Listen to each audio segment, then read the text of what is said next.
Amam trails and we're doing a bit of dunes. I'm not going to do much talking as I am a bit preoccupied with trying to figure out the trail after the wind has shifted it a bit, but there'll be some good footage, I think, I hope.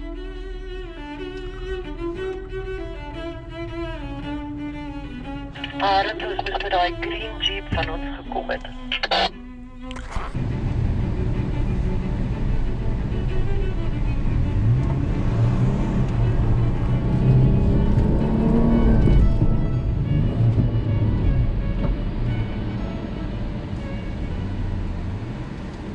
Jy waar, julle? Ja, aan die regterkant. Ons is bo op die tuin. Ons gaan nou reg op kom hoor. We start on a dune called Speelgat. This is a bare, wind-blown spot on a dune that is constantly changed and sculpted by the wind. And with slopes that vary from easy to challenging, it makes for a perfect place to fine-tune your tire pressures and gear selection for the trail that would follow the next day.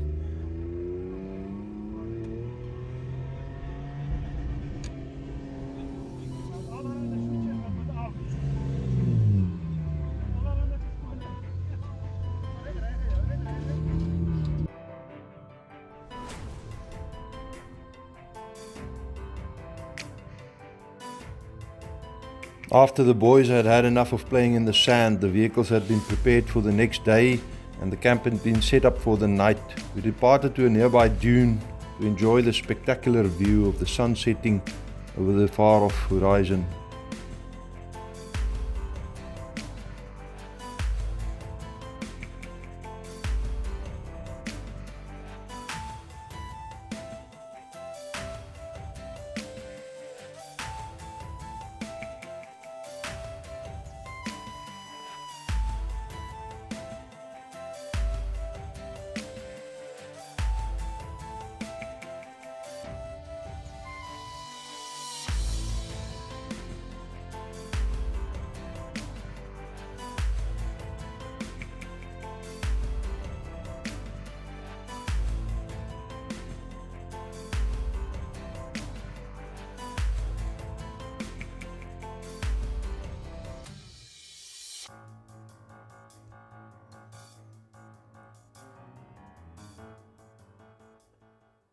I chased everyone out of bed early the next morning.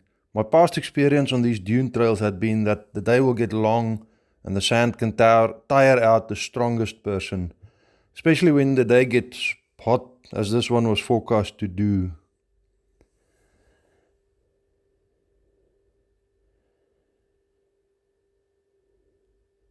The wind is forever changing the nature of the trail. This time we had a fairly smooth ride with the crests of the wind-blown ridges rounded over. I'm sure that by the end of August, the windy month, it will be a different story altogether, with sharp, pointy ridges everywhere.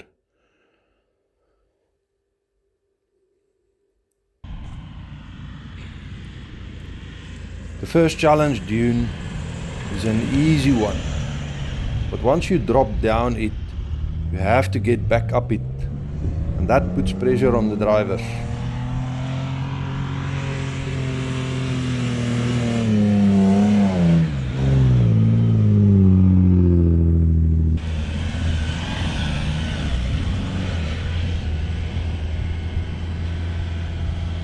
Omda. Sy. Ek ja.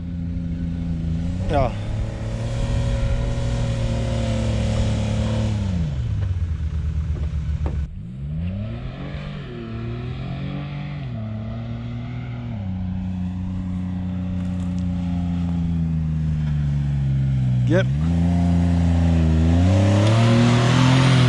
Afray.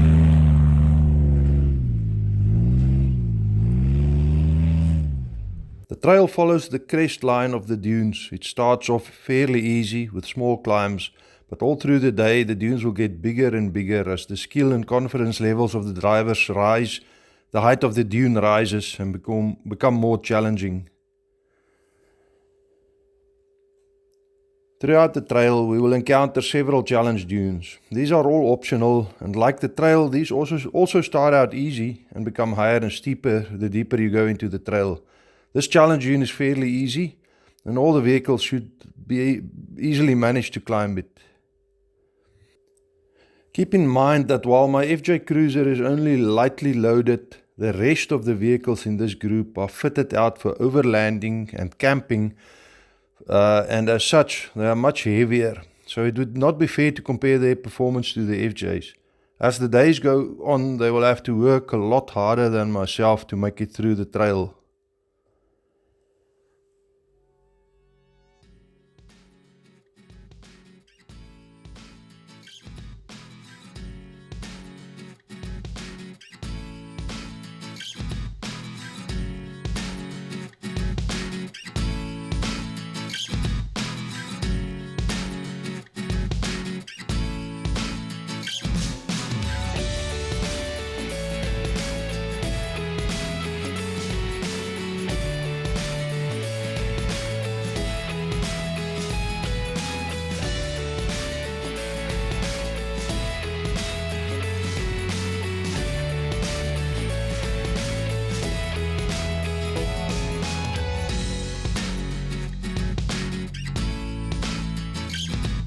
I obviously expected him to start off more aggressively here.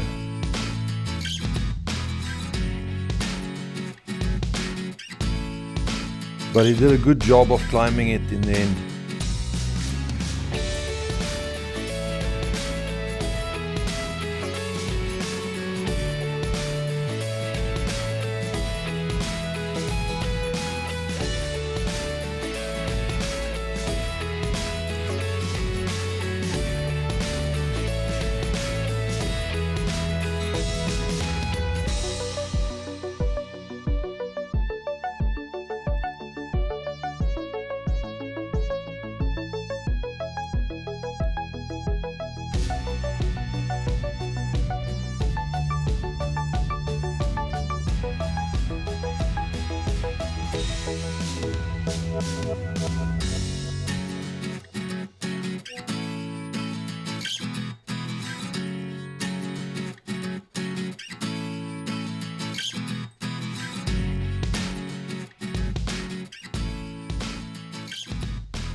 The next challenge dune is at a completely different level.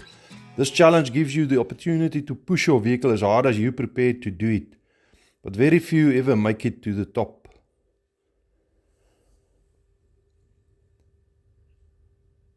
On this dune, I have heard all manner of excuses in the past, but this is a technical dune climb. It's not just a case of pushing the accelerator harder. You have to be in the right gear. Your tire pressure needs to be as low as you dare to go. 0.6 bar and lower if you even really want to make it to the top. Everyone gets as many opportunities to try it as he wants. That's why we start so early in the morning.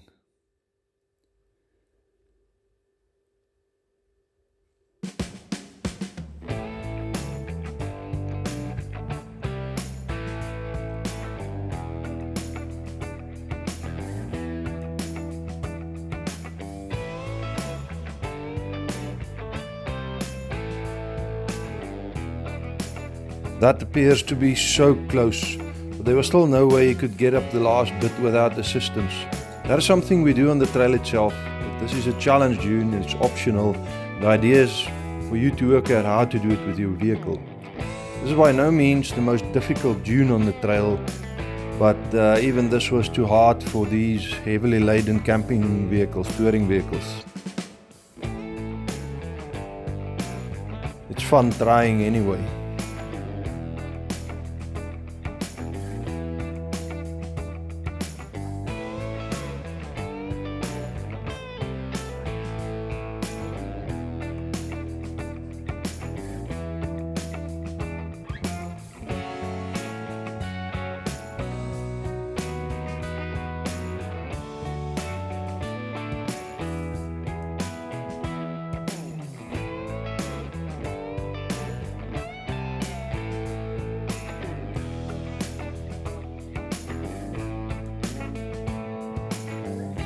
This was the first time that I could fly the drone for as long as I wanted to. I had the ECOFLOW Delta 2 in the car, and it charges all the batteries of all my cameras and gear faster than I can use them.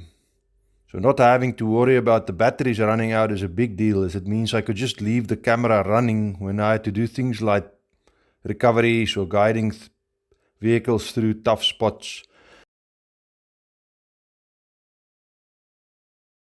And I have full batteries the whole time. The Delta 2 is just making it so much easier to make videos. The link in this description will give you the discount. It's still active till the end of October, and I'll try and put a link up the top of the video here. You can use that for any purchase of over 5,000 Rand from ECOFLOW and get a discount.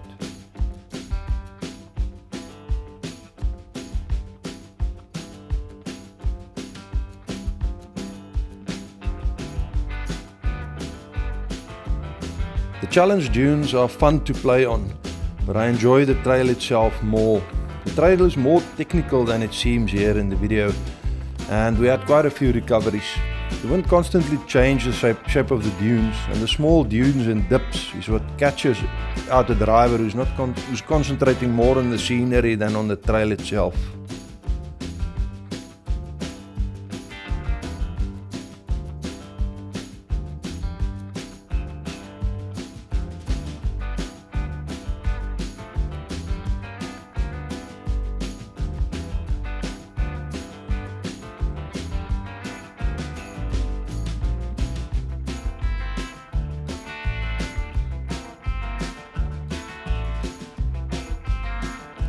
Keep your eye on the FJ for a moment here.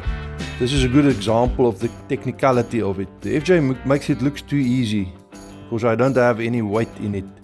You start to see the true nature of it when the heavier vehicles attempt to climb this one.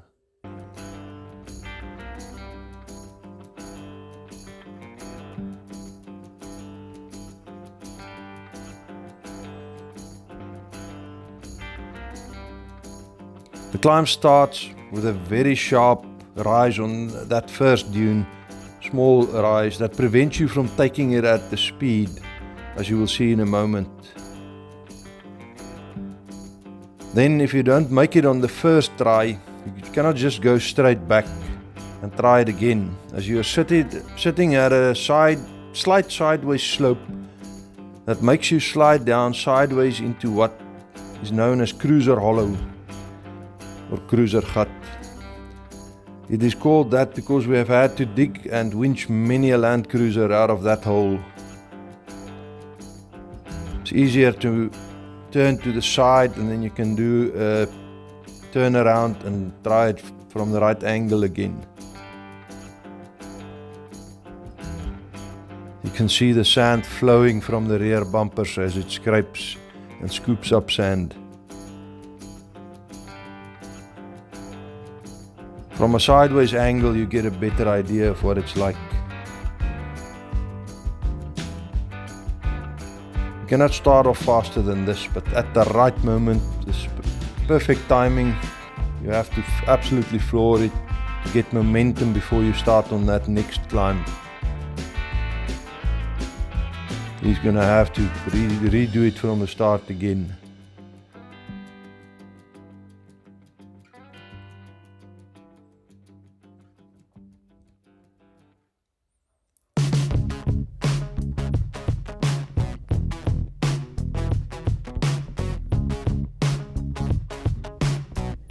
Just not enough momentum. But in this case, the LC200 has enough cheat buttons and cheat codes with driver aids that help him to get out of that. Just making it. The trick is not to dig in, not to use too much power to get you stuck deeper in.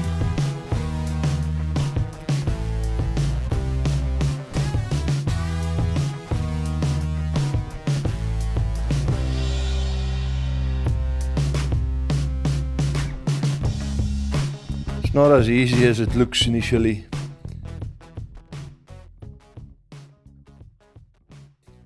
Our next stop is on a pan, not a salt pan. This one looks like polished clay and the surface is almost like polished concrete.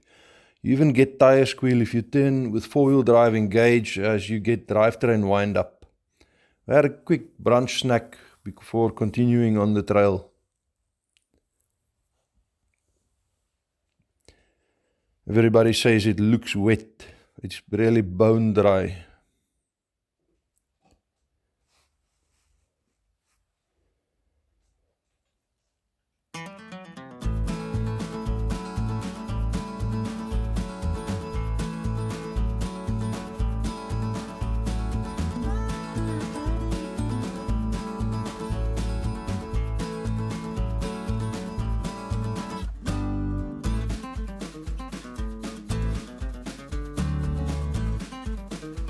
Just a little bit of help needed getting it up that last bump.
As I have mentioned, the dunes keep getting bigger the further in you get, and by midday we reached a point where part of the group realized that they would not be able to go any further. Their vehicles are simply too heavily laden for this. The remaining diehards wanted to get a taste of the bigger dunes, so we left the rest of the group and did a bit of scouting ahead. Now, I know what you see here on the video does not look that difficult, but give it a moment and I'll get you a better view of what it looks like.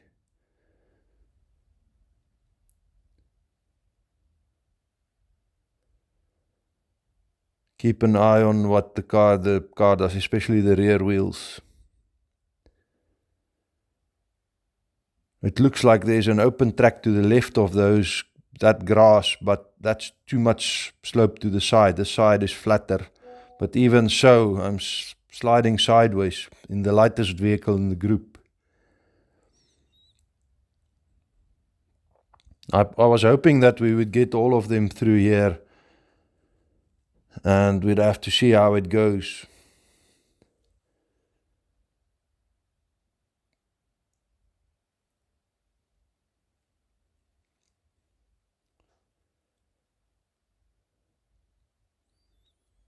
Sitting here editing and watching the video time and again, it just seems so flat. But look at it from this side. And look at the dune on the side. This dune, from its bottom to its top, is about 100 meters high. That's about 4 times an average Kalahari dune height. Even just turning around on top of the hard-packed top of the dune, you have to do it very carefully and very slowly, otherwise you will just start to sink into the side slopes of that. And then it gets softer and softer the lower you go.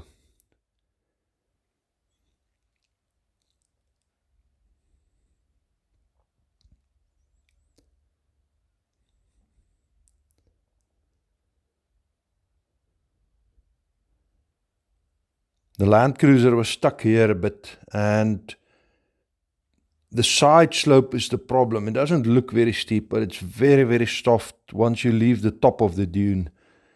And again, the trick is not to dig in. Just enough forward without wheel spin, just enough back without wheel spin, and you start to pack some sand hard on which you can drive out.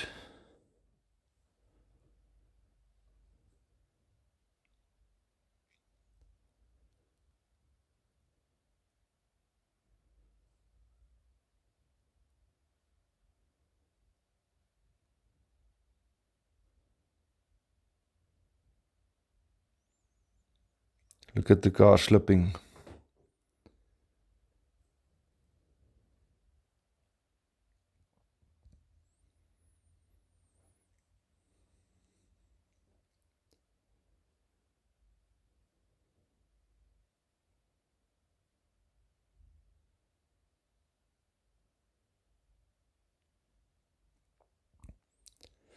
At this stage, we realized that it wouldn't make sense to try and go any further because the dunes just get more and more difficult.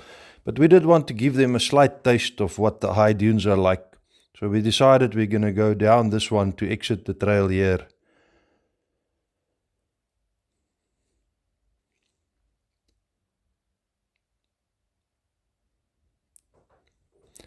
None of the other vehicles would be able to climb the dune here, but I did have to give a couple of them a quick ride up to just show that it can be done.